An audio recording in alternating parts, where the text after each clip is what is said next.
Just 12th physics students, NCERT book का arithmetic induction question number 4 exercise का मैं question पढ़ रहा हूं। डायग्राम आपके सामने है। ए rectangular wire loop of sides 8 centimetre and 2 centimetre with a small cut is moving out of a region of uniform magnetic field of magnitude 0.3 Tesla directed normal to the loop के normal, और इसको इस field से बाहर ले जा रहा है। ऐसे में वो कहेगा अलग पार्ट कर रहा है। जब तक ये फील्ड में ही मूव करेगा इससे लिंक फ्लक्स कांस्टेंट रहेगा, कुछ नहीं होगा। जब ये फील्ड से बाहर जाएगा तब फ्लक्स चेंज होना स्टार्ट होगा, तब ईएमएफ डेवलप होगा। What is the EMF developed across the cut if the velocity of loop is 1 centimetre पर सेकेंड। इसको 1 सेंटीमीटर पर सेकेंड की स्पीड से फील्ड से बाहर ले जाया जा रहा है 1 सेंटीमीटर पर सेकेंड। और कैसे कैसे, अब ये दो पार्ट कर रहा है। Normal to longer side, longer side के नॉर्मली इधर या उधर ले आया जा रहा है इसको।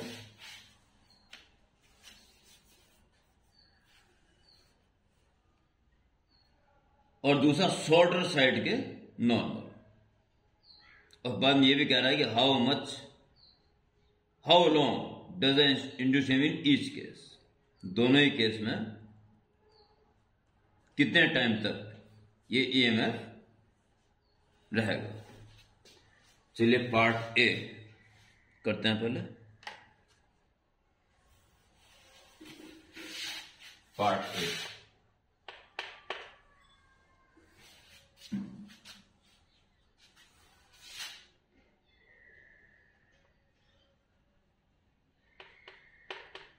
मोशन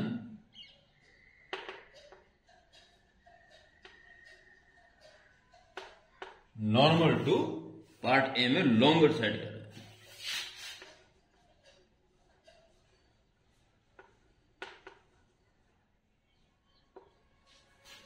अगर मोशन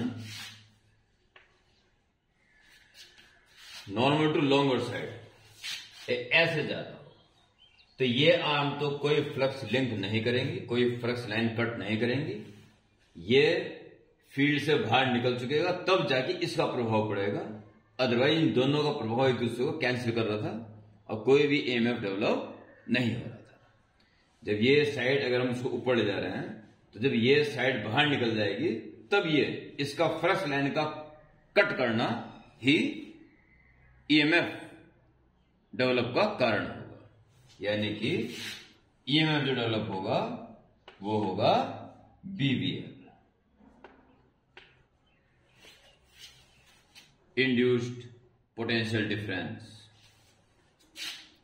कट है तो इसके अक्रॉस डेवलप हो जाएगा या कोई करंट फ्लो नहीं होगा। तो बी है आपके पास 0.3 टेस्ला,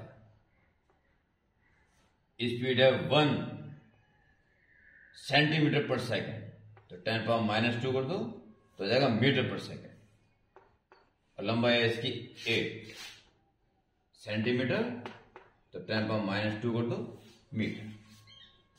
ओके, इतना ईएमएफ इसमें डेवलप होगा। इक्वल टू ए, मुझे स्क्रीन चेक करनी प्यारे बच्चों, बस ठीक है, स्क्रीन चेक करनी जरूरी होती है। 8 या 24 तो 2.4 इंटू 10⁻⁻⁴ वोल्ट आंसर। कितने टाइम तक रहेगा? जैसे ये साइड बाहर निकल जाएगी तो इतना इमेज डेवलप हो जाएगा, और जब तक ये वाली साइड भी इससे बाहर ना निकल जाए।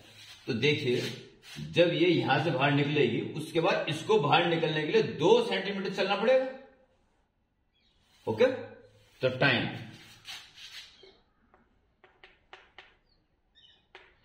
कांस्टेंट स्पीड है तो distance upon speed, distance upon speed.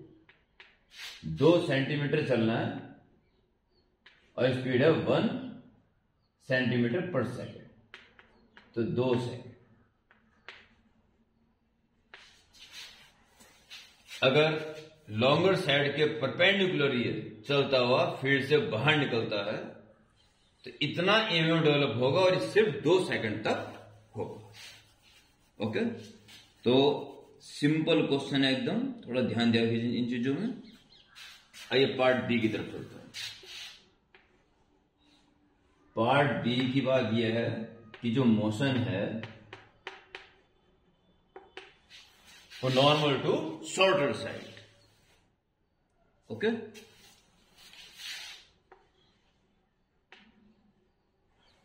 Normal to shorter side.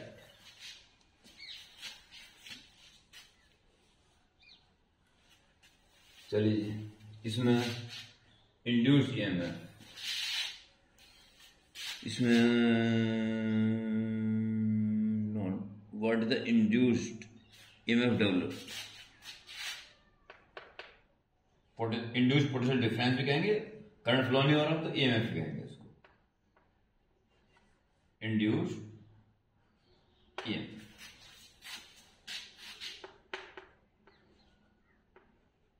Induced EMF E equal to BVR। देखिए, जब ऐसे बाहर निकाल रहे होंगे तो जैसे ये साइड बाहर निकल जाएगी, ये साइड प्लस लाइन को कट नहीं कर रही है, केवल ये कर रही है बस। ओके, तो BVR, तो B है 0.3, स्पीड है 1 सेंटीमीटर यानी -2 कर दो मीटर पर सेकेंड, और लेंथ है इसकी 2 सेंटीमीटर, 2 इंटू 10⁻², तो 0.6 को 6 कर दो, 6.0 इंटू 10 रेज पावर, तो इसको आपने एक ज्यादा कर दो, एक कम कर दो, -5 वोल्ट। ये इसका आंसर। अगर शॉर्टर साइड को नॉर्मल चलाओगे तो इतना ईएमएफ डेवलप होगा, कितने टाइम तक के लिए होगा? Time, distance upon speed. तो समझाने के बाद है, जैसे पार निकल जाएगी तब ईएमएफ डेवलप होना शुरू होगा ये, और जब तक ये 8 सेंटीमीटर चल के ये भी पार न निकल जाए तब तक ये मेंटेन रहेगा, यानी कि 8 सेंटीमीटर चलने तक ये डेवलप रहेगा। तो कितना चलना है? 8 सेंटीमीटर की स्पीड से 1 सेंटीमीटर पर सेकेंड, तो 8 सेकेंड तक ये डेवलप होगा। ओके, तो बिल्कुल सिंपल क्वेश्चन था। एनसीईआरटी के क्वेश्चन भी सिंपल है, हर बुक के क्वेश्चन सिंपल होते हैं, बस कॉन्सेप्ट बिल्कुल क्लियर स्माइलिंग के साथ होने चाहिए। ओके प्यारे बच्चों।